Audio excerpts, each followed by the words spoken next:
कार्यक्रम के पुण्यार्जक हैं प्राचीन श्री अग्रवाल दिगंबर जैन पंचायत रजिस्टर धर्मपुरा, प्रधान श्री चक्रेश जैन, महामंत्री श्री विजेंद्र जैन, कोषाध्यक्ष श्री शेखर जैन, सचिव श्री नीरज जैन, मंदिर मैनेजर श्री पुनीत जैन, पंच कल्याणक महोत्सव समिति श्री 1008 पारसनाथ जैन मंदिर, वर्धमान कॉलोनी, सागर, मध्य प्रदेश।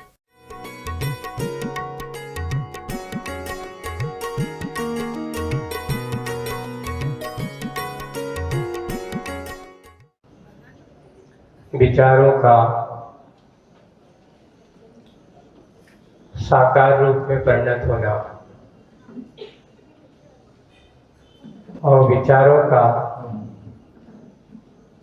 विकार के रूप में परिणत होना, ये दोनों की बात मूक माटी में बताई गई। जब हमारे साकार विचार होते हैं तो वे हमारे सहचर हो जाते हैं। सहचर का अर्थ मित्र की तरह है, हमारे सहयोगी बनके हमें एक सकारात्मक सोच, एक दिशा देने लगते हैं। और जब हमें हमारे विचार में थोड़ी सी भी अगर किसी के प्रति गड़बड़ी आ जाती है, विकृति आ जाती है, तो आचार्य जी ने लिखा था कि उसके अंदर भी उथल पुथल आने लगता है। लेकिन शुरू में एक अनुभूति, कौन सी अनुभूति, किसका उदाहरण दिया था? नींव का।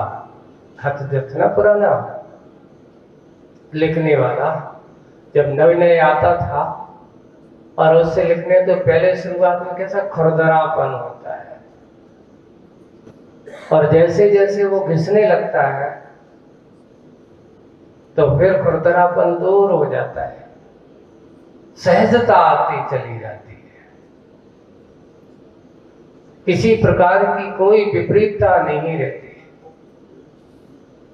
वैसे ही वही बात यहाँ अपने जीवन में आचार्य जी ने लास्ट में करते हुए, विचारों में सहचरा होती है, अंत अंत में तो जल में तैरती सी संवेदना करती है लेखनी। वह जो लोखनी जैसे खत कहते हैं अपन, वह अपने आप को ऐसी लिखने लगती है जब वो क्या हो जाती है, अभ्यस्त हो जाती है, घिस जाती है, अच्छी रम जाती है। वैसे ही आंतरिक संवेदनाओं के बारे में सकारात्मक और एक नकारात्मक जब हमारे विचार बन जाते तो सकारात्मक एक सहचरी बन करके हमारे सुख का, एक संवेदनाओं का कारण बन जाती है। आगे उसी कथन को आप पढ़ाते हैं, सहज रीति बनाते हुए अब आगे मूक माटी की यात्रा में, क्योंकि वो प्रतीक्षा कर रही है कि कौन आ रहा है। उस समय प्रभात काल तो हो गया, आहट मिल गई है पथ पर, है ना, और दस्तक मिल गई है, पर अभी भी जिज्ञासा भरी दृष्टि है, कौन आ रहा है, टकटकी लगाए हुए देख रही है। तो आगे यह लो, क्या मंगल घटना का संकेत, यह क्या कोई अच्छे मंगल संकेत मिलने वाला है, कोई घटना होने वाली है। देखिए उदाहरण एक निमित्त बहुत अच्छा दिया, अचेत से सचेत हो, खेत से खेत, है ना, खेत से खेत, खेत से खेत, वेग संवेद वेद समेत, हाँ, विस्फारत दृग वाला, विस्फारित अर्थ खुली हुई, अच्छी बड़ी बड़ी, है, विस्फारित कहने खुली हुई, ऐसा दृग, दृग या दृग वाला, दृग यानी नेत्र वाला, एक मृग यानी हिरण, छलांग भरता, पथ को लांग जाता है सुदूर, जा अंतर्धान खो जाता है।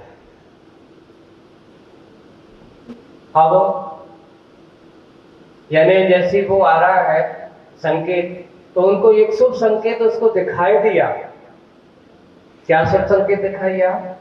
कि एक सुदूर अचेत से सचेत हो, यानी वो अचेत नहीं है, जागृत है, हमेशा सचेत हो। खेत से अब वो कहाँ, बिल्कुल अच्छा तेज तर्राट दौड़ता हुआ, और कैसे, एक खेत से दूसरे खेत, दूसरे खेत से तीसरे खेत, ऐसे ही छलांग लगाता हुआ सामने से वेग समेत बहुत तेज रफ्तार के साथ, है ना, वेद समेत। अच्छा, वेद का यहाँ ज्ञान है, जानने वाला, कुशल। देखिए, एक तरफ वेद यानी गति, है ना, और वेद यानी वेदन, जानने वाला। ज्ञान के अर्थ में वेद जो होता है, ज्ञान के अर्थ में अच्छा जानने वाला, जो सचेत है, जागृत है, ऐसा वेद, वेग समेत यानी तेज दौड़ने वाला, और अच्छे से वेग समेत अच्छा जानकार से युक्त। कैसा मृग है वो? जिसकी आंखें अच्छी खुली हुई हैं, विस्फारित, अच्छी, जिसे अपन कहते हैं मृग नयना, है ना। कल्पना की गई है लोक ख्याति में, श्रृंगार रस के अंतर्गत जब किसी के नेत्रों की कल्पना की गई है, तो सबसे अच्छे नेत्रों में वो कैसी है, तो बोले मृग नयना, मृग नयनी, ऐसा शब्द दिया जाता है। वैसे ही यानी उस हिरण की जो नेत्र हैं, जो खुले हुए, विस्फारित हैं, अच्छे बड़े हैं, दिखने में सुंदर है, ऐसे दृग वाला, नेत्रों वाला एक मृग छलांग भरता। ये मंगल संकेत उनको मिल गया। किसको? माटी को दिख गया। पथ का लांघता हुआ, अब कैसे लांघ रहा है आगे बता रहे हैं। लांघता हुआ सुदूर जा अंतर्धान, अंतर्धान यानी छुप गया, चला गया। अंतर्धान खो जाता है। कैसा खो जाता है? तो नीति मिलती है, बायां हिरण दायां जाए, बायां हिरण दायां जाए, लंका जीत राम घर आए, यह सुक्ति की स्मृति ताजी हो आई। यानी जब आप कहीं जा रहे हो, सबसे पहले अगर आपका रास्ता अगर हिरण पार कर जाता है, तो पार कर जाता है, तो उसमें लिखा बायां हिरण दायां जाए। कौन सा? आपका ये बायां हाथ है ना। यहां से कोई दौड़ता हुआ, आप जा रहे हो सीधा, और दौड़ता हुआ आपका रास्ता क्रॉस करते हुए कहां निकल जाए? दायां निकल जाए, समझ लेना आपका मंगल होने वाला है। आपको सब संकेत मिल गए हैं कि सफलता, जिस कार्य के लिए तुम निकले हो, जहां जा रहे हो, जिस हेतु जा रहे हो, आपकी यात्रा, आपका कार्य सफल होने वाला है। ऐसे ही सुक्ति मिली कि जब राम जी जा रहे थे कहां? लंका की ओर, तो उस समय ऐसा प्रसंग आया होगा कि ये सुक्ति का निर्माण हुआ कि जब लंका की ओर जा रहे थे, तो एक हिरण का युगल हिरण ऐसे बाएं से दाएं की ओर जा रहे हैं, तो लोगों ने कहा था कि बायां हिरण दायां जाए, लंका जीत राम घर आए। ये दृष्टि, ये कहावत, ये लक्षण है, मंगल निमित्त है। मंगल निमित्त में ये सुक्तियां जो आती हैं, और भी हमारे निमित्त नैमित्तिक निमित्त बहुत सारे हैं। ये तो एक प्रकृति, एक प्राणी जन निमित्त बन जाता है। एक कहा अपन घर से निकल और घर से निकलते ही कोई तुम्हारे लिए अच्छे भरे कलश ले सामने खड़े से निकल जाए तो समझ लेना आपका काम मंगल हो गया। और महाराज अगर उल्टो हो जाए तो क्यों भाई? अगर कोई कहते सामने से अपन जैसे निकले हो बाहर सामने से खाली घड़े लेकर के आ रहा हो तो लोग कहते भैया काम में लगता है, अब तो कुछ संदेह है, होगा कि नहीं होगा, कैसा होगा? शुभ संकेत। आवाजों का भी संकेत बताया है।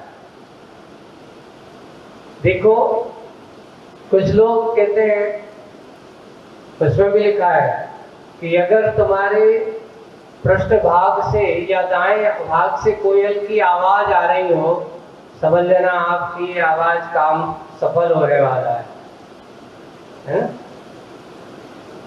सफल होने वाला है। इसलिए प्रायकर वास्तु की दृष्टि से देखते हैं अपन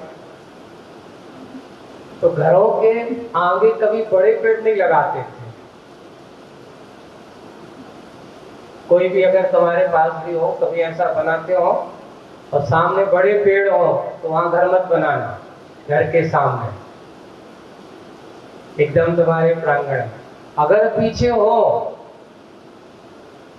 तो बहुत अच्छा है। तुम्हारे घर के पिछवाड़े में बड़े पेड़ होते हो तो वे बड़े पेड़ आपके लिए मंगल सूचक है।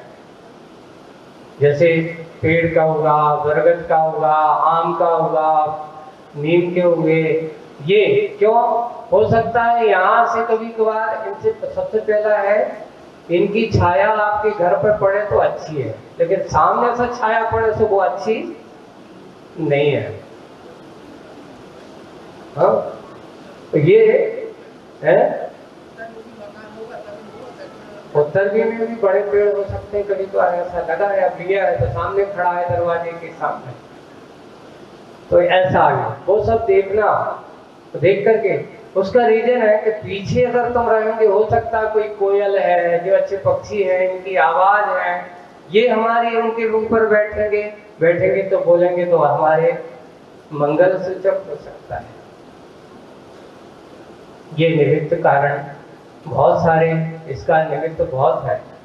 पेड़ों का भी बहुत है। प्रकृति का प्रभाव आदमी के क्षेत्र पर बहुत पड़ता है। और ये जो संघ सूचक हैं, ये कहीं बनाए नहीं जाते कि अब जा रहे थे तो एक काम करो, जैसे हिरण छोड़ दो इनको मंगल हो जाए। नहीं, वो निमित्त बनाए अलग है। मूर्त को बनाया नहीं जाता, मूर्त तो बन जाते हैं महापुरुषों के। अब आज एक अपन है कि भाई बिना मूर्तों के काम होते ही नहीं है। पहले आचार्य जी तो एक, आज अब थोड़ा सा अलग है।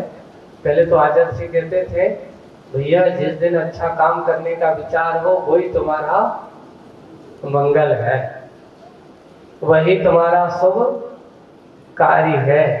लेकिन नहीं, अगर हाँ ये जरूर कहा कि गुरु चरणों में हो, गुरु सन्नति हो, और गुरु ने अगर तुमसे कुछ कहा है, सामने अगर तुम्हारा समर्पण है, तो फिर चिंता मत करना कि आज मुहूर्त नहीं है। और आचार्य जी के बारे में तो मैंने देखा है कई बार, कई लोगों ने कहा कि महाराज ऐसा है और वैसा है, और आचार्य जी कहते कुछ नहीं, तुम करो, सब कुछ अच्छा होगा। उन्होंने ऐसा कह दिया है, फिर अब डरने की जरूरत नहीं है। और इतना है, आचार्य जी कहते थे, ज्ञान सागर जी महाराज या तो बोलते नहीं थे, और बोलते थे तो वो अगर उन्होंने कह दिया कि ऐसा होना है तो वैसे ही होना है। एक प्रसंग एक समाज ने लिखा है कि देखिए वाणी की गुरुओं के प्रभाव का कितना अंतर होता है। हमने एक ज्ञान प्रभाव पुस्तक में प्रसंग को उद्धृत किया है, और वो प्रसंग है, एक जगह की समाज का एक प्रसंग आया। आचार्य जी भी उस समय थे, कहते दीक्षा के बाद का, ज्ञान सागर जी महाराज के सानिध्य में एक विमान उत्सव का कार्यक्रम राजस्थान में बड़े जोर शोर से होता है। वार्षिक विमान उत्सव जो पर्यूषण के बाद में अपन करते हैं ना, तो बड़े जोर शोर से होते। तो वहां पर उन्होंने उस साल अच्छे से सिद्ध चक्र विधान करवाया महाराज के सानिध्य में और वार्षिक विमान उत्सव का कार्यक्रम किया। अब छोटा सा गांव था, वो गांव का याद नहीं है, उसमें लिखा तो है, गांव छोटा सा था। उसने छोटे से गांव के हैं, ज्यादा से ज्यादा लोग 200-500 आदमी की क्या होगी, हो ज्यादा से ज्यादा 1000 लोगों की होगी। और उस समय पंगत होती थी, है ना, पंगत। और आज तुम लोग तो पंगत के जमाने की नहीं हो, अब तुम काय के जमाने को। आज तो पंगत कम, क्या हो गया, सब बफर हो गए। सब आदमी की पहले प्रीति भोज, आज तो वित्त भोज। हाथरती ने कहा शब्द जी उनका, कौन सा भोज हो रहा है। पहले मना के भैया एक ले तो लो, अरे कुछ नहीं, अगर किसी को नहीं लेना हो तो तुम्हारी सुन करके वो ले लेगा। आज तो तुम्हें खाने हो तो खाओ, नहीं खाने हो तो एक इधर से हाथ डाल रहा है, एक इधर से हाथ डाल रहा है। उसका परिणाम क्या होता है, इससे वो उस समय के उस प्रसंग से सोचा कि वास्तव में ये होता है पहले की उस भोजन व्यवस्था में।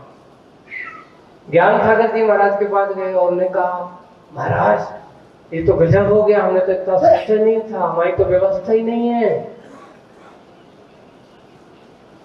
अब हम क्या करें, कुछ बताओ। अब तो आप ही हो, हमने तो 1000, ज्यादा से ज्यादा 1000 की सोची थे, तो 3-4 हजार हो गए, अब हम क्या करेंगे।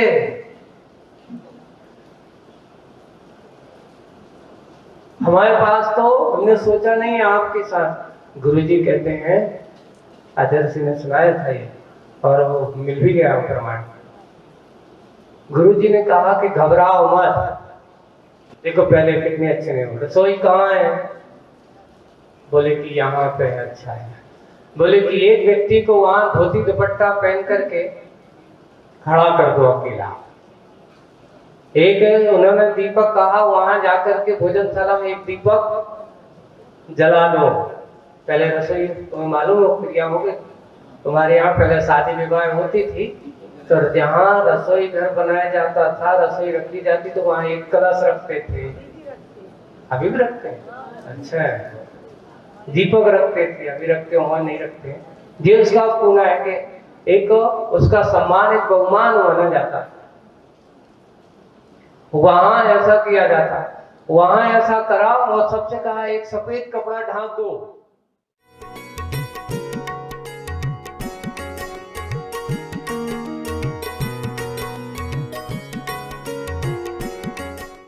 इस कार्यक्रम के पुण्यार्जक थे प्राचीन श्री अग्रवाल दिगंबर जैन पंचायत रजिस्टर धर्मपुरा, प्रधान श्री चक्रेश जैन, महामंत्री श्री विजेंद्र जैन, कोषाध्यक्ष श्री शेखर जैन, सचिव श्री नीरज जैन, मंदिर मैनेजर श्री पुनीत जैन, पंच कल्याणक महोत्सव समिति श्री 1008 पारसनाथ जैन मंदिर, वर्धमान कॉलोनी, सागर, मध्य प्रदेश।